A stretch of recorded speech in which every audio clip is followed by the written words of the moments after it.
بسم اللہ الرحمن الرحیم۔ السلام علیکم ورحمۃ اللہ۔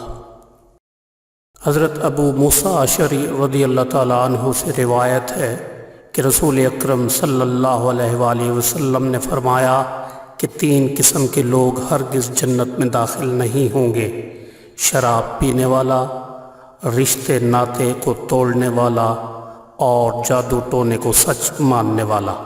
اس حدیث مبارکہ میں رسول اکرم صلی اللہ علیہ وآلہ وسلم نے فرمایا ہے کہ 3 قسم کے لوگ جنت میں نہیں داخل ہوں گے، کیونکہ یہ لوگ ایسے بڑے گناہوں کا ارتکاب کرتے ہیں جو سماج اور معاشرے کے لیے بہت زیادہ نقصان دہ ہیں۔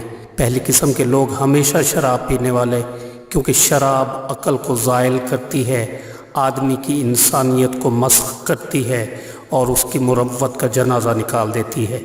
دوسری قسم کے لوگ رشتہ داروں کے حقوق ادا نہ کرنے والے ہیں اور رشتے ناطے کو توڑنے والے ہیں، جس کی وجہ سے قریب ترین لوگ بھی علیحدہ علیحدہ رہنے پر مجبور ہو جاتے ہیں۔ تیسری قسم کے لوگ وہ لوگ ہیں جو جادو کو سچ ماننے والے اور جادو کی تصدیق کرنے والے ہیں، کیونکہ اس سے شعبدہ بازی اور فریب کاری اور باطل طریقے سے لوگوں کا مال ہڑپ کرنے کو تقویت ملتی ہے، جس کی اسلام سختی سے تردید کرتا ہے۔ ایسے لوگ کبھی جنت میں داخل نہیں ہوں گے۔ اللہ تعالی ہم تمام مسلمانوں کو نیک عمل کرنے کی توفیق عطا فرمائے، آمین یا رب العالمین۔